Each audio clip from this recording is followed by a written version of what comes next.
اب کوئی خالی یہ کہ نہیں اللہ کے سوا کوئی مدد نہیں کر سکتا، آیت کریمہ پیش کر دیا، ہم آیت کا انکار نہیں کرتے۔ وما لکم من دون اللہ من ولی ولا نصیر، اللہ نے فرمایا اللہ کے سوا تمہارا کوئی حامی و ناصر نہیں، کوئی مددگار نہیں اللہ کے سوا، وی ہیو ٹو ایکسپٹ۔ اب اس آیت کو لے کے کہتے دیکھو حضور بھی مدد نہیں کر سکتے، غوث و خواجہ مدد نہیں کر سکتے، اس لیے کہ اللہ نے فرما دیا۔ تو آپ ان سے یہ پوچھے کیا اللہ نے یہ نہیں فرمایا قرآن میں انما ولیکم اللہ ورسولہ، بے شک اللہ تمہارا مددگار، اللہ کے رسول تمہارے مددگار؟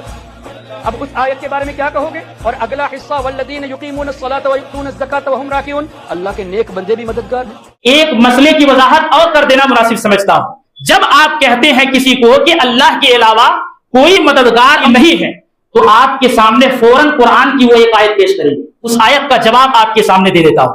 اصل میں سورہ مائدہ کی ایک آیت ہے، آیت نمبر 55، اس میں اللہ رب العالمین نے کہا انما ولیکم اللہ ورسولہ والذین آمنوا الذین یقیمون الصلاۃ ویؤتون الزکاۃ وہم راکعون۔ اس آیت کو یاد رکھیں، اللہ تعالیٰ نے کہا انما ولیکم اللہ ورسولہ والذین آمنوا، تمہارا ولی، تم سب کا ولی اللہ ہے، اللہ کے رسول ہیں اور وہ لوگ جنہوں نے ایمان لایا۔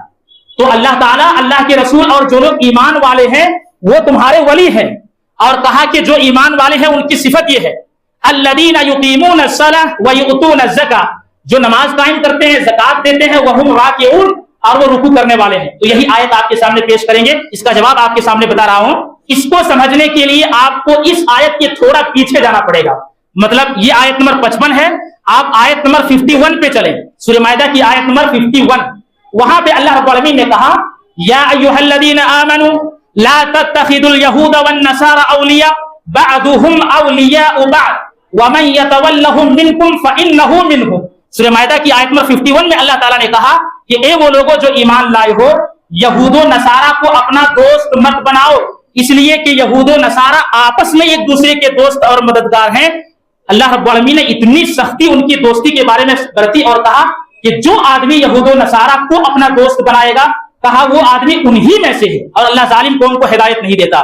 تو مسئلہ اصل میں یہ تھا کہ اہل ایمان کو آیت نمبر 51 میں روکا گیا کہ یہود و نصارہ کو تم اپنا دوست مت بناؤ، تمہارے دوست یہود و نصارہ نہیں ہے، وہ آپس میں ایک دوسرے کے دوست اور مددگار ہیں۔ تو پھر سوال یہ پیدا ہوا کہ جب یہود و نصارہ ہمارا دوست نہیں بن سکتے، نہیں ہے اور منع کیا گیا ہے، تو ہمارا دوست کون ہوگا؟ اسی کا جواب اللہ تعالیٰ نے آیت نمبر 55 میں دیا کہ انما ولیکم اللہ ورسولہ والذین آمنوا، تمہارا دوست تو اللہ ہے، تمہارا دوست تو اللہ کے رسول ہے، اور تمہارا دوست تو اہل ایمان ہے۔ بات سمجھ میں آئی کہ اللہ رب العالمین نے یہ کیوں کہا کہ اللہ بھی تمہارا ولی، اللہ کے رسول بھی تمہارا ولی، اور جو ایمان والے ہیں وہ بھی تمہارے ولی اور دوست ہے؟ مطلب یہ ہے کہ جب یہود و نصارہ کی دوستی سے منع کیا تو کہا کہ تمہارے دوست اللہ ہیں، اللہ کے رسول ہیں اور اہل ایمان ہیں۔ اس آیت کا مطلب یہ ہرگز نہیں ہے کہ جس طریقے سے اللہ ولی اور مددگار ہے، جس طریقے سے اللہ نفع و نقصان کا مالک ہے، اس طریقے سے اہل ایمان بھی نفع و نقصان کے مالک ہے۔ اللہ کی قسم اس آیت کا ہرگز یہ مطلب نہیں ہے۔ جو اس کا صحیح مطلب ہے وہ آپ کے سامنے بیان کر دیا گیا۔